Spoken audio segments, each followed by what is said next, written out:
Hello बच्चों, नमस्ते बच्चों। आज मैं आपको पंडित विष्णु दिगंबर पलुस्कर जी के बारे में कुछ बताऊंगी, लेकिन उससे पहले आप उनका गाया हुआ एक भजन है, थोड़ा सा वो सुनिए।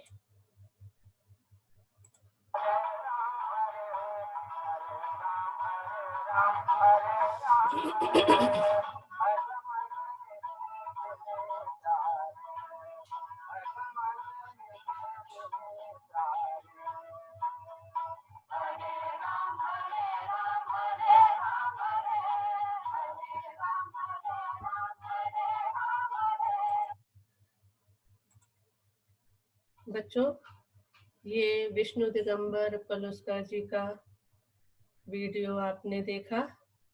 आज मैं उन्हीं के बारे में, उनका जीवन परिचय आपको बताती हूँ। सबसे पहले जन्म से शुरू करते हैं। तो पंडित जी का जन्म ग्वालियर घराने के प्रसिद्ध संगीतज्ञ स्वर्गीय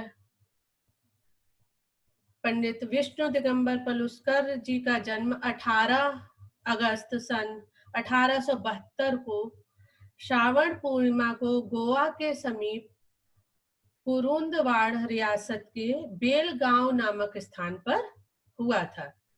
इनके पिता का नाम दिगंबर गोपाल और माता का नाम गंगा देवी था। इनके पिता एक अच्छे कीर्तनकार थे और प्रारंभिक जो इन्होंने संगीत सीखा उन्हीं के सानिध्य से सीखा। जब ये छोटे थे, इनकी स्कूली शिक्षा प्रारंभ हुई। इनके पिताजी ने इन्हें अच्छे स्कूल में भेजना शुरू किया, लेकिन दुर्भाग्य से एक दिन दीपावली के दिन आतिशबाजी से इनकी आंखें खराब हो गईं। आंखों की रोशनी इनकी चली गई। परिणाम स्वरूप इनकी पढ़ाई बंद कर देनी पड़ी और फिर इनके पिता ने इन्हें संगीत आगे और सीखने की सलाह दी। उन्हें मिरज के पंडित बालकृष्ण बुआ जी के पास संगीत की शिक्षा हेतु भेजा गया। वहां उनको मिरज रियासत के महाराज की तरफ से राजाश्रय दिया गया। सन 1896 में राजाश्रय के सभी सुखों को छोड़कर संगीत को उच्च स्थान दिलाने के लिए पंडित जी देशाटन के लिए निकल पड़े। उनका गायन कार्यक्रम अत्यधिक सफल रहा। उनके कारण लोगों में शास्त्रीय संगीत के प्रति रुचि उत्पन्न होने लगी। पंडित जी के भ्रमण के उल्लेखनीय नाम थे जहां जहां पर वो गए: बड़ौदा, ग्वालियर, दिल्ली, भरतपुर, लाहौर, श्रीनगर, इलाहाबाद आदि ऐसे स्थान थे जहां पर वो गए और उन्होंने संगीत का प्रचार किया, लोगों को उसके लिए तैयार किया, उनकी रुचि को बढ़ाया। संगीत के प्रचार और प्रसार के लिए पंडित जी ने ये अनुभव किया कि सर्वप्रथम प्रचलित गीतों से श्रृंगार रस के भद्दे शब्दों को निकालकर सुंदर शब्दों को रखा जाए। दूसरे, संगीत के कुछ विद्यालय स्थापित किए जाएं, जहां पर बालक और बालिकाओं को संगीत की उचित व्यवस्था हो संगीत सीखने की।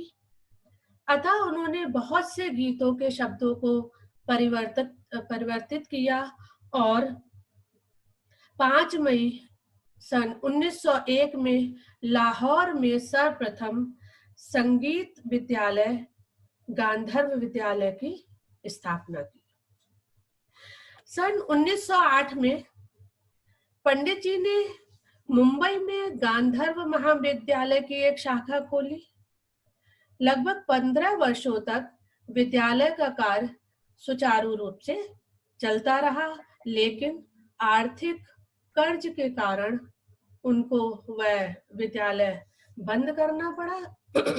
इसका कारण ये भी था कि जब भी स्कूल खुला या विद्यालय खुला तो वहाँ पर विद्यार्थी नहीं आते थे, जिसके कारण वो कर्ज के बोझ के तले दबते गए। वैदिक काल में प्रचलित आश्रम प्रणाली के अनुसार पंडित जी ने लगभग धीरे-धीरे करके 100 शिष्यों को तैयार किया। वह अपने शिष्यों के लिए निःशुल्क शिक्षा देते, रहने और खाने का स्वयं प्रबंध करते थे। उनके शिष्यों में स्वर्गीय बी.ए. कुशालकर, स्वर्गीय ओमकार नाथ ठाकुर, बी.आर. देवधर तथा बी.एन. पटवर्धन आदि प्रमुख नाम हैं, जो उनके शिष्य थे। पंडित जी ने बहुत ही लेखन का कार्य किया। उन्होंने एक स्वरलिपि की रचना की, जो कि पंडित विष्णु दिगंबर पलुस्कर जी के नाम से ही जानी जाती है और उसे दक्षिण भारतीय संगीत पद्धति भी कहते हैं, कर्नाटक पद्धति के नाम से भी उसको जानते हैं। कुल मिलाकर उन्होंने 50 पुस्तकें लिखी। उनमें से प्रमुख जो पुस्तक थी वो नंबर 1 है संगीत बाल प्रकाश, दूसरा है 20 भागों में राग प्रवेश, तीसरा है संगीत शिक्षा तथा चौथा महिला संगीत इत्यादि बहुत सारी पुस्तकें उन्होंने लिखी।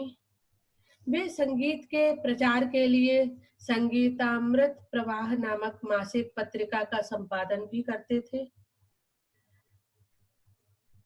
लेकिन जैसा विधि का विधान होता है, हर किसी को जाना पड़ता है। सन 1930 में उन्हें लकवा मार गया। फिर भी वे अपने कार्य में लगे रहे।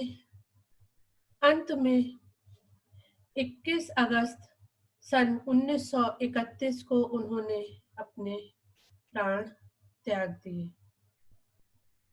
बच्चों, बहुत ही संक्षेप में आपने यह सब बातें जानी, लेकिन जितना महान व्यक्तित्व उनका था उसको शब्दों में बयान करना बहुत ही मुश्किल है। इन्हीं के समकालीन पंडित भातखंडे जी थे, जिन्होंने भातखंडे पद्धति बनाई, और पंडित विष्णु दिगंबर पलुस्कर जी ने बहुत ही महान कार्य स्वरलिपि बनाने का किया। संगीत के प्रचार प्रसार के लिए आधुनिक काल में अगर हम लोग ढूंढे तो हमें बस यही 2 नाम मिलते हैं, जिन्होंने अपना सर्वस्व न्योछावर कर दिया संगीत के लिए और बहुत ही बड़ा योगदान इस क्षेत्र में दिया। बच्चों, आशा करती हूँ आपने कुछ जाना। आज के लिए इतना ही। नमस्ते।